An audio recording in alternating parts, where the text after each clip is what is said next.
Hey, hey, hey, hey, hey, hey, hey, hey, hey, hey, hey, hey, hey, hey, hey, hey. So good I had to do it twice. Welcome back into another edition of Braylon Lee's Virtual Tour Destination Roundup. Glad to have all of you here. Tiger is waiting, Lowe's available, but either way, we are on a virtual tour destination roundup. Let me take down this iconic intro here and give you the lay of the land before we get into it for this week. Right here, copyright disclaimer under section 107 of the Copyright Act 1976. Allowances made for fair use for purposes such as criticism, comment, news reporting, teaching, scholarship, and research. Fair use is a use permitted by copyright statute that might otherwise be infringing. Disclaimer, all topics are entertainment purposes only. None of the information presented in this video should be taken as fact, and everything is alleged. So with that being said, let's get to the getting and doing what we do and go on another virtual tour destination roundup. My Lord Jesus. My Lord, my Lord, my Lord, my Lord. And as y'all know, we're going to start it off with Beyond the Gates, everybody. Yes, indeed. We are going to start off with Beyond the Gates. As you know, we've been reviewing the show every day, and the last review was a full-fledged hour because it called for it. But there is a casting change happening. Maurice Jefferson, who plays Dr. Ted Richardson, will be leaving the show. Hopefully he will return. But Keith D. I think it's Johnson. I think it's Keith D. Johnson will be the new Ted Richardson. I really don't like it. I mean, I'm still going to watch the show and still review it, but I don't like it.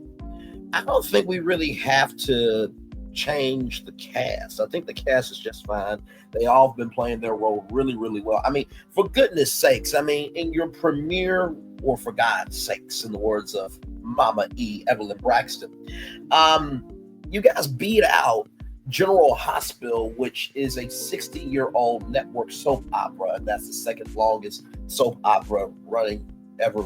That's the second longest soap opera running in America. Or airing in America. So everything is working fine. Why are y'all messing with the formula?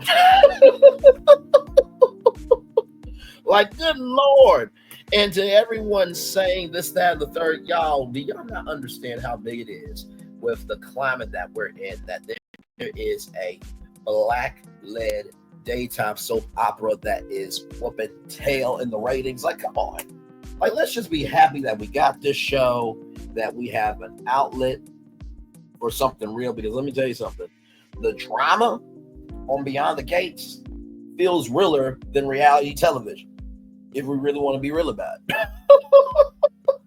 So, believe me, cannot wait to see more. But yeah, don't mess with the formula. So I hope that Maurice Jefferson does come back, because he's such a good Ted Richardson. I don't think we need men to be, as vocal all the time. I think sometimes silent strength is a character by itself as well. And like I said, there's a lot of the quiet part not being said out loud energy interwoven into the show. And so I think Ted plays that very well. Dr. Nicole and Dr. Ted Richardson, they complement each other very well. Nicole is very reserved and Ted is very reserved, but together they are extroverts to each other. And I think that dynamic is missing in television. We get to see all these couples be able to showcase what the variety of Black love can be. So don't mess with the formula, okay? Please and thank you. Yes, indeed. So I just had to get that out, because I'm just like, no. Speaking of things happening in the culture, Lizzo, yes, that is her with her weight loss, and she still has a donk. Yes, she does. But she will be playing Sister Rosetta Tharpe. It's a passion project for her. She has been trying to get this story told for years. And for those of you who don't know, Sister Rosetta Tharpe, who is the godmother of rock and roll, was born out of Cotton Plant, Arkansas. So, of course, making it do what it do, Arkansas once again. I'm very excited about this film, and this will be Lizzo's first leading role in a film. I know everybody feels a way about Lizzo with her antics that she has done in the past. One of my friends said, "Would you ever go on a date with Lizzo?" I'm just like, she's always been a beautiful woman. Let's not get it twisted. I think it was maybe some of the antics that might have been a little much. But hey, then again, with the person we have in the White House, I'd rather hang out with a Lizzo than the person in the White House, or anybody who's from that damn disastrous of an administration. And not to mention too, after the 688 film that Tyler Perry so beautifully did on Netflix, if you have not seen it, please, for the love of God, go see it. It should have been nominated for Best Picture at the Oscars. Don't know why that didn't happen, but anyway, after that film, we need to start showcasing the best of us in film. Otherwise, as you can see, they don't want us in any shape, form, or fashion around here. So, shout out to Lizzo. Cannot wait to see the film. And I hope this pose right here is a part of the movie. I hope you shake a little something, and let the world know who you are, because I will say Lizzo is a gifted artist. I think we can all agree with that. All right, y'all. Let's talk about, out of all these topics here, the bloggers were fighting. Junkie Dineva going off about slapping Toss Away K and her husband, and onto Michelle ATL. And like I said, Junkie Dineva is going to terminate himself, and then he's going to try to come back under another account and still be the same piece of shit bastard that he is. Like I said, it's not cool for women to talk about men. It's not cool for men to talk about women. I'm about right is right, wrong is wrong. And it's gotten too heated in the climate of the culture that we live in, that so you can support toxicity, but yet somebody speaking out against toxicity is a crime.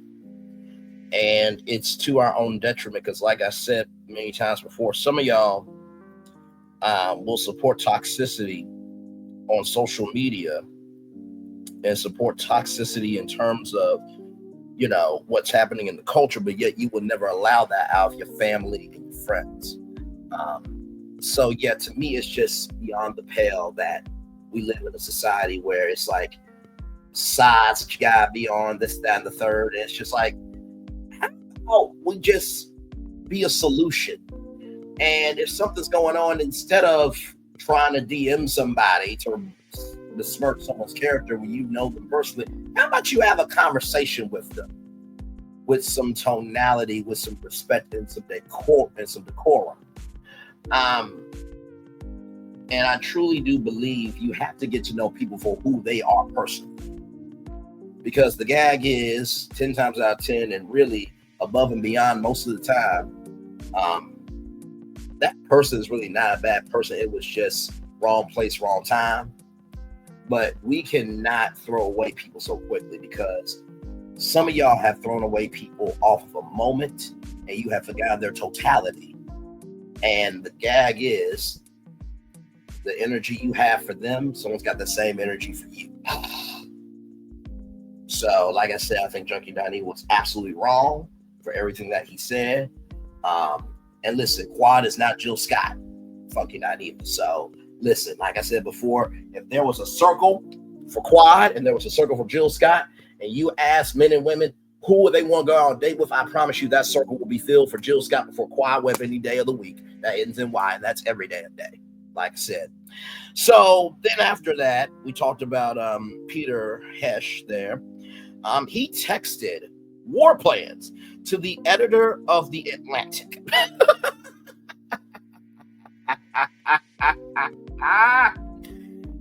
But yet these people voted for this president.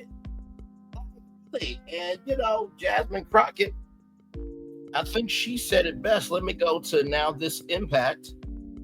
Now This Impact. Because she did so beautiful, as she often does. As she often does. Scrolling on my phone to it. I want to read exactly what she said. So we're thinking old Pete was drunk or the job or what. It would be funny if it would be funny if it wasn't scary. Maybe we need some DEI definitely earned it hires to get this shit together because the incompetence is overwhelming, problematic. If you don't believe me, just pretend it was Biden or better yet Obama that did this. What would you say then? And she's absolutely right. She is absolutely right. And from what I'm seeing here, there was a poll that happened from YouGov. 74% of Americans, including a surprising 60% of Republicans, see the leak as a serious problem. So U.S. adults, 74% said that it is a serious problem. 89% of Democrats said it's a problem. Independents, 72% of them said it's a problem. And Republicans, 60% said it's a problem. But yet y'all voted, not us. Everybody else voted for him. Oh, my Lord Jesus. I just can't do it. I just can't do it. I simply cannot deal with the bullshit. I just can't do it. I just cannot do it. And at the beginning, middle, end of the day, we are in for a long 4 years. So find your mental security blanket. Wake up with the energy of going after the joy you deserve, and just keep rising to the higher that way. Because obviously, from what we're seeing for the next 4 years, America is going to be a laughing joke. By the way, bonus destination for you all. SZA has beaten Michael Jackson's record. Which, I mean, come on. First of all, how cool is that? Let me type in SZA rolling out right here. From rollingout.com, SZA breaks Michael Jackson's historic Billboard record in a stunning achievement that reverberates throughout the music industry. SZA has officially surpassed Michael Jackson in the Billboard record books. The acclaimed singer's sophomore album SOS has now spent more weeks on Billboard's 200's top 10 than any album by a Black artist in chart history, dethroning Jackson's landmark album Thriller after nearly 3 years of dominance. I'm going to say that 2 more times. The acclaimed singer's sophomore album SOS has spent more weeks in Billboard's 200's top 10 rather than any album by a Black artist in chart history, dethroning Jackson's landmark album Thriller after nearly 3 years of consistent chart dominance. One more time. The acclaimed singer's sophomore album SOS has now spent more weeks on Billboard's 200's top 10 chart than any album by a Black artist in history, dethroning Jackson's landmark album Thriller after nearly 3 years of consistent chart dominance. So on March 12th, 2025, SOS matched Thriller's impressive 79 non-consecutive weeks on the Billboard's 200's top 10. Days later, SZA officially claimed the record outright, cementing her place in music history. And fun fact, much of SOS, the album, was recorded at Westlake Studios, the same hollow ground where Jackson created Thriller. First of all, congratulations to SZA. I was talking with somebody, I said, Whitney Houston, Michael Jackson, Elton John, Prince, Beyonce, James Brown. You hear these artists and you hear these records that they have broken. And you think that history is supposed to be made, be still, and is supposed to be a platform to reflect of what has been. But rarely do we think about that history can be a platform to inspire what can be. And so for SZA to beat Michael Jackson's Thriller, I know she is like, what the flying fuck is going on? And we need to celebrate this, because in the world that we live in, the fact that history is still being made with our existence of our history at stake is quite a beautiful, beautiful blessing. So I just wanted to say congratulations to SZA for beating Michael Jackson's Thriller on the Billboard 200's top 10 chart. What an accomplishment, SZA, for sure. Speaking of accomplishments, or well, this is not an accomplishment per se. Well, let me frame it for you. It was an accomplishment about Othello with Denzel Washington and Jake Gyllenhaal, and amazing cast, and Candy Burris and Todd Burris are a part of it. It is the highest grossing Broadway show in history. So that's an accomplishment. The deficit of that, if the Ophelia be the highest grossing Broadway plays, the profit rather, the deficit of that was Nia Long and Sherry Shepherd.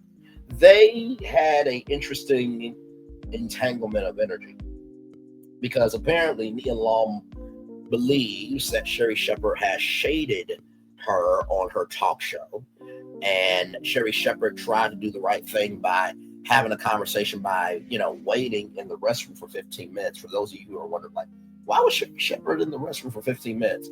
During Broadway plays, intermission usually lasts about 15 minutes to sometimes 20 minutes. So that is why. And, I said what I said and on Virtual Tour Live, and what I said was, first of all, regardless of who you are, you don't just get to grab somebody and say what you want to and then walk off. But also, too, if you have a problem, articulate the problem. Now, of course, I hope that things work out because life is too damn short. I mean, really, if you look at, Nia Long has had, and still is having a fantastic career. Black is not cracking at all. And Sherry Shepherd is on season 4 for talk show. So 2 amazing Black women doing big things in our culture. And so I do hope that things work out because, like I said, life is too short. It was sad to hear about it, and I hope that they fix it. And like I said, a problem can never be solved if we don't know what the problems are. So I think that this is a lesson on communication. Yes, indeed. So with that being said, let's talk about Temptation Island because that did happen this week. Yes, it did.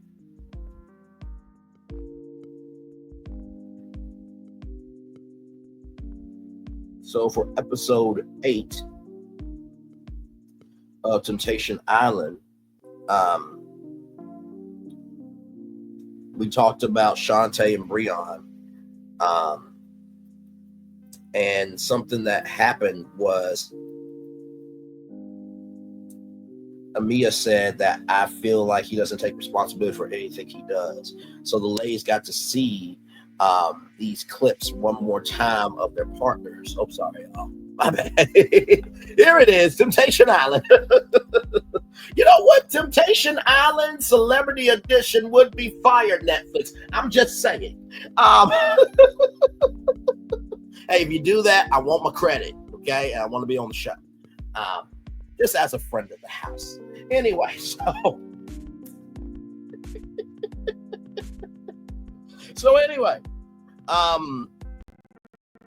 basically with this episode, Taylor and Yamin went hiking and explored a waterfall. Kay and Tyler had a mud mask date on the beach. Shantae Giovanni had a glass making date, and Alex and Lena went rock climbing. But back to Shantae and Braylon.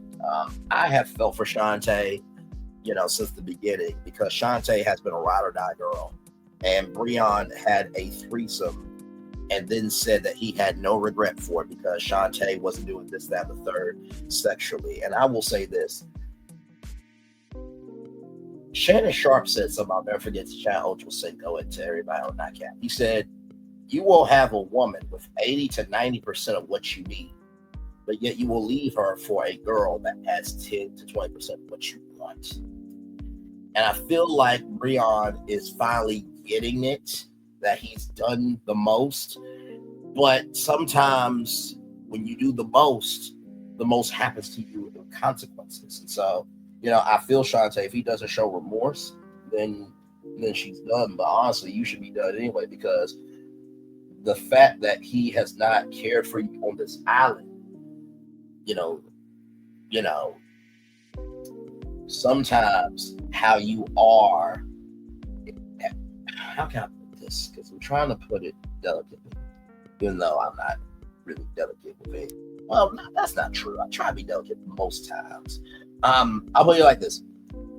When you order something from Amazon, you expecting what you ordered to be what you ordered. And if it's damaged in any way, you don't accept that, because that's not what you ordered. So, Braylon, you did what you did because you ordered it. And if Shantae returns you because she doesn't like what she ordered, then that's on you, bro.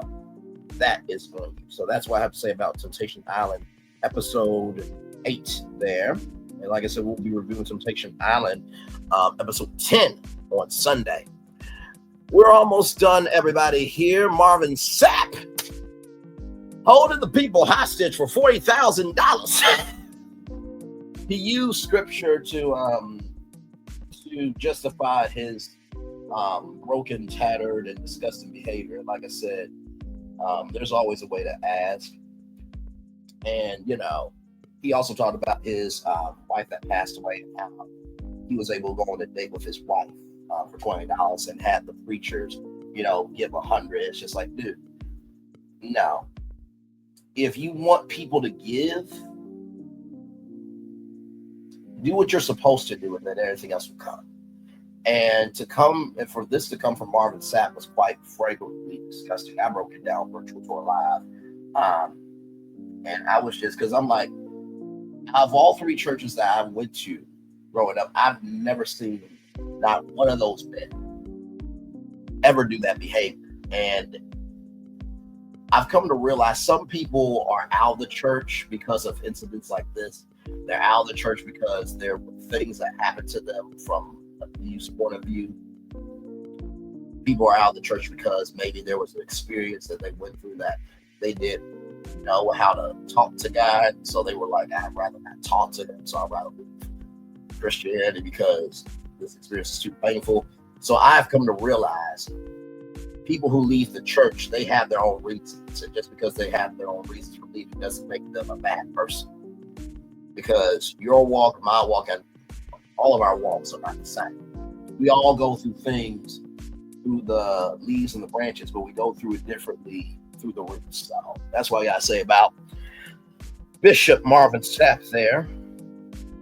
And then finally, Tyler Perry. He has opened up the Tyler Perry Dreams Collective, where 5 winners will have the chance, and will get the chance rather, to receive $30,000 and film a short film this fall, with the support and help of Tyler Perry Studios. So I thought it was a wonderful thing. As you guys know, he has his Dreamers Internship Program that is open right now. So if you are a college student, or if you're in a TV film program, you have the chance to work for Tyler Perry Studios. And I have to say, I really am proud of Tyler for finally making way for people who have wanted to get into the industry. And I know some people said, well, he should have done this a long time ago. Well, when you're building up a platform, it takes all of you to bring out. It takes all of who you are to create everything that you want, right? So I am proud of Tyler Perry for doing this. The application, I think, for the Dream Collective opens up April 17th, if I'm not mistaken. So please, apply, and apply. Because let me tell you something, I think that that's going to do so much for people who really want to be a part of the film industry. And like I said, for the Dreamers Internship Program, applications opened up on March 14th. They will close April 11th at 11:59 p.m. So, like I said, if you're asking for an opportunity, you don't apply that you can't say shit. But also, too, if you're complaining about what Tyler is or is not doing and you haven't offered a solution, then you need to move on with your own life. So with that being said, that is it for this edition of Braylon Lee's Virtual Tour Destination Roundup. Like I said, I love you, I value, I appreciate each and every single one of you. Like I said, this channel is the greatest creative weight I've ever had to carry, because to be able to come out with new content every single day, to diversify how we have conversation, but most of all, be able to showcase what can be of us and not just what's said of us, is an assignment that is never the easiest thing to handle. There are some days that are better than others, but I've come to recognize that you may not, I'll put it like this. Everybody wants to wear the crown, but not everybody can handle the weight. You guys have heard that from Melody Cherie Rogers. But here's the thing. The longer you wait to put that crown on your head, the less time you have to rule and make a difference. Don't let your fear and don't let you being rejected hold you back from being able to accept and be able to be a solution for the world to become better. Like I said on my dream wall, it says, somewhere someone is looking for exactly what you have to offer, not a fifth, not a quarter, not a half, but exactly what you have to offer. One love, much love, all love. I feel love, and I send it right back to you. Bye, everybody. Love you all. Bye-bye.